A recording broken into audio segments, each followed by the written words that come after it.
6h. Madame, Monsieur, bonjour, excellent début de matinée et bienvenue sur Radio Côte d'Ivoire numéro 1 sur l'info et le sport. Si vous nous rejoignez à 6h15, le journal des sports de Koulibaly Sendou et puis l'invité du jour est membre de la haute autorité pour la bonne gouvernance, Monsieur Ndiaye Ousmane, est l'invité de Javel Kouessi pour évoquer la campagne de sensibilisation sur la corruption. Mais avant d'y arriver, le 6h, dont voici les grandes valeurs avec vous, Régis Kofi. Les relations entre la Côte d'Ivoire et l'Espagne sont au beau fixe, c'est ce qu'a annoncé l'ambassadeur de ce pays européen ce jeudi, après avoir fait ses adieux au président de la République.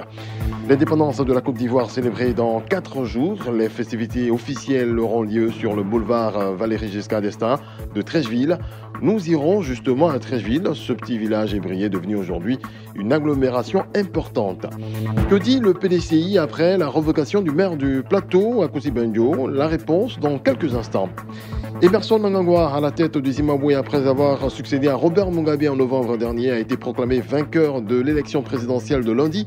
Un résultat contesté par l'opposition et puis il y aura bien un second tour dans l'élection présidentielle au Mali. Il opposera le 12 août prochain le président sortant Ibrahim Boubacar Keïta au chef de file de l'opposition Soumaïla Cissé. Bonjour Régis Kofi. Bonjour Didier Fondin. Il y a des améliorations dans la relation entre l'Espagne et la Côte d'Ivoire. C'est ce qu'a déclaré hier Prados Covarrubias, ambassadeur d'Espagne en Côte d'Ivoire. En fin de mission, il est allé faire ses adieux au président Alassane Ouattara. Prados Covarrubias, ambassadeur d'Espagne en Côte d'Ivoire, sur les relations bilatérales entre les deux pays. Le président et moi, nous avons fait les points des relations bilatérales et on a abordé les différents volets de ces relations et le président s'est félicité de l'amélioration, de l'approfondissement dans les relations bilatérales dans les dernières années et en particulier la fait mention à l'accord de la conversion de la dette, à l'augmentation des échanges commerciaux entre les deux pays, à la mise en place des projets de coopération à différents niveaux, aux relations politiques aussi, aux rencontres qu'il y a eu à différents niveaux entre les autorités ivoiriennes et les autorités espagnoles.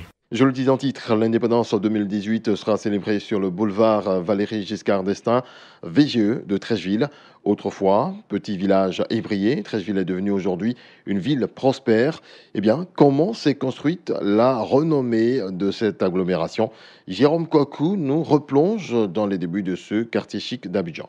Treichville, aujourd'hui ville moderne, était autrefois un petit village ébrié appelé Anoumabo, ce qui signifie forêt située sur l'île de Petit Bassam. Cette terre ébriée connaît un développement rapide grâce à la construction du chemin de fer Abidjan-Niger et aussi au chantier du WAF de Port-Boué et surtout du transfert de la capitale de Bingerville à Abidjan. Très vite, ce nouveau visage d'Anoumabo suscite un intérêt particulier pour la communauté européenne, ce qui amène en 1932 les autorités coloniales à étendre le plan de lotissement du plateau à Anoumabo. Les premiers lotissements du village confirment l'intégration d'Anoumabo dans la ville coloniale d'Abidjan. C'est ainsi que le 27 décembre 1934, Dieudonné Reste, lieutenant-gouverneur de la Côte d'Ivoire, prend un arrêté attribuant à l'agglomération d'Anoumabo, faubourg d'Abidjan, le nom de Treichville, en hommage au premier explorateur François-Marcel Treichville. Anoumabo devient alors Treichville. Limitée du sud à l'ouest et au nord par la lagune ébriée, la commune de Treichville s'étend sur une superficie de 7 745 hectares. Sa population très diversifiée se chiffre à 102 580 habitants selon le recensement de 2014. Le peuplement de Treichville s'est fait avec l'arrivée massive des ressortissants de l'Afrique de l'Ouest venus chercher fortune en Côte d'Ivoire. On peut citer entre autres les Maliens, les Burkinabés, les Sénégalais et même les Libanais. Pour la plupart, ce sont d'excellents commerçants. La commune est répartie en 43 quartiers, dont 69% de l'espace est occupé par les cours communes et 39% par les habitats collectifs. Dans les années 1950 et 1960, Treichville connaîtra une floraison de bars dancing, dont les plus célèbres sont l'Étoile du Sud, en passant par le Désert Bar Dancing et les orchestres comme les Fins Music et les Djinaourou. Tous ont participé à la vie culturelle de Treichville. En matière de culture et de divertissement, on peut dire que Treichville occupe une place honorable en Côte d'Ivoire. On y trouve par exemple le Palais des Sports, le Palais de la Culture et la célèbre rue 12. Son maire actuel, élu régulièrement aux élections municipales depuis 1996, est François Albert Amicha, actuel ministre de la Ville. Il est âgé de 55 ans. La Haute Autorité pour la bonne gouvernance et l'Union africaine renforcent leur collaboration pour lutter contre la corruption. Effectivement, les deux institutions ont échangé sur la question ce mercredi. Cette année, le thème retenu par l'Union africaine est la lutte contre la corruption. Joséphine Charlotte Mayuma-Kala, représentante résidente de l'Union africaine en Côte d'Ivoire, revient sur les raisons de cette collaboration.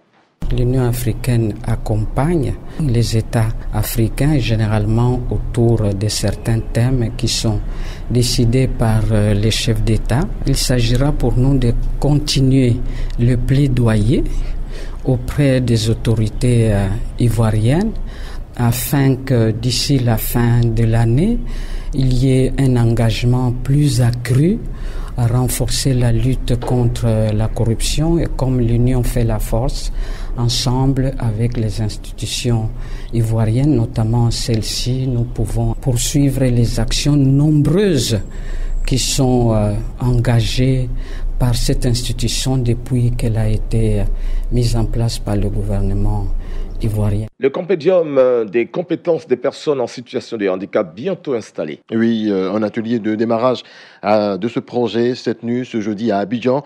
Objectif, définir le compendium des compétences des personnes en situation de handicap et élaborer la feuille de route des acteurs impliqués dans sa conception et sa mise en œuvre. Initiative soutenue par le gouvernement qui fait d'ailleurs la question de l'emploi l'une de ses priorités. Pascal Abinakwakou, ministre de l'Emploi et de la Protection sociale. La question de l'emploi est au cœur de toutes les politiques et stratégies de développement durable à l'échelle nationale et internationale.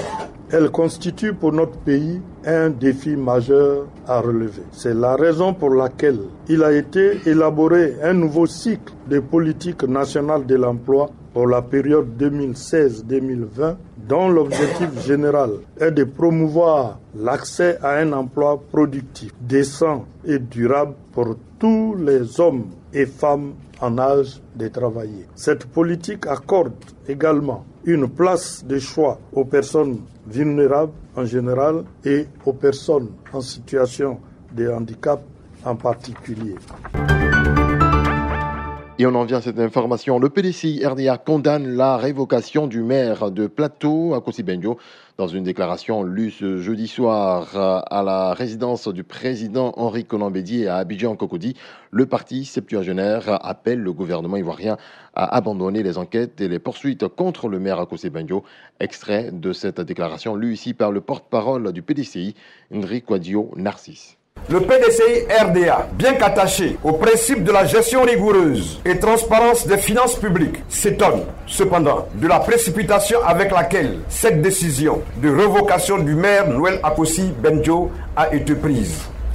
Le PDCI RDA constate que cette révocation vient s'inscrire dans une série qui cible ses élus et ses cadres militants, notamment le limogeage de l'inspecteur général d'État Emmanuel Nyamiangoran et la suspension illégale du président du conseil régional du Hambol, le ministre Jean-Louis Billon. Le président de la Chambre nationale des rois et chefs traditionnels de Côte d'Ivoire invite les hommes politiques à privilégier le dialogue et la négociation pour que le pays continue de se développer dans la paix et la stabilité. Une déclaration faite au terme d'une journée de concertation avec ses pairs au siège de la Chambre nationale des rois et chefs traditionnels de Yamoussoukro. Nous vous proposons un extrait de cette déclaration de Sa Majesté Amon Tanoé Désiré, président du directoire de la Chambre nationale des rois et chefs traditionnels.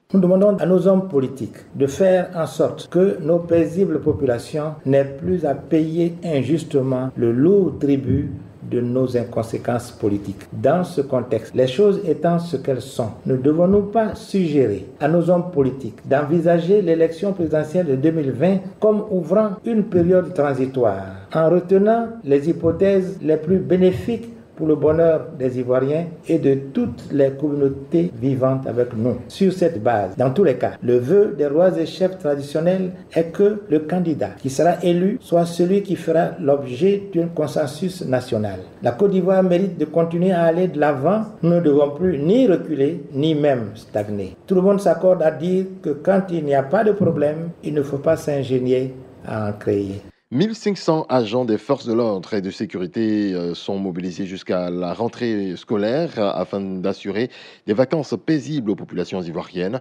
La cérémonie de lancement de l'opération Vacances sécurisées s'est déroulée en présence du ministre de l'Intérieur et de la Sécurité, Sidiki Diakité.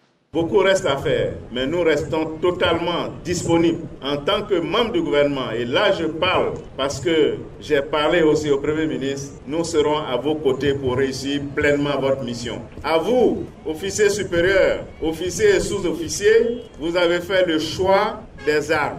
Vous avez décidé, vous avez fait le serment de servir. À chaque instant, vous devez avoir ce mot à l'idée. Chaque fois que vous vous retrouverez dans la pénombre, dans le noir, en train de chercher à mettre la main sur un dangereux bandit, chaque fois que vous serez en train de mener des opérations difficiles, dites-vous que dans votre engagement, vous avez aussi notre engagement à vos côtés. Je vous demande également, avec rigueur, d'appliquer la loi et de veiller à ce que notre société soit débarrassée des mauvaises graines.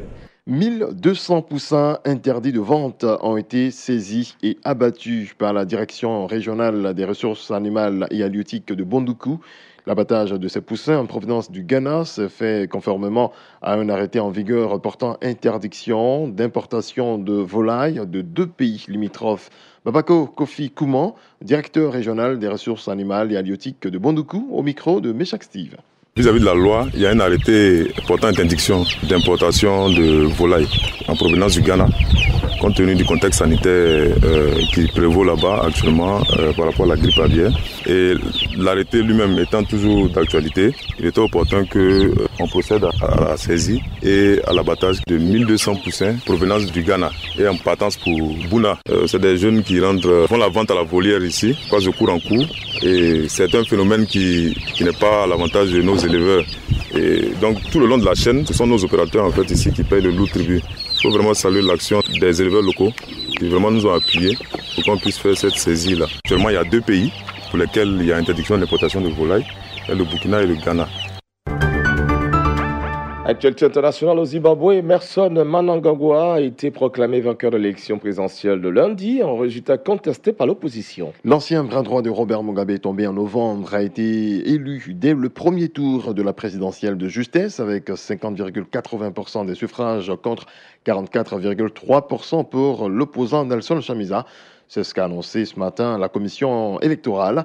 Après l'annonce des résultats, Emmerson Mnangagwa, 75 ans, a salué un nouveau départ. Et puis au Mali, il y aura un second tour de la présidentielle le 12 août prochain. Les résultats du premier tour donnent Ibrahim Boubacar Keïta en tête avec 41,42% et devant Soumaïla Cissé qui obtient 17,80% des voix. Le second tour opposera donc le président sortant et le chef de file de l'opposition.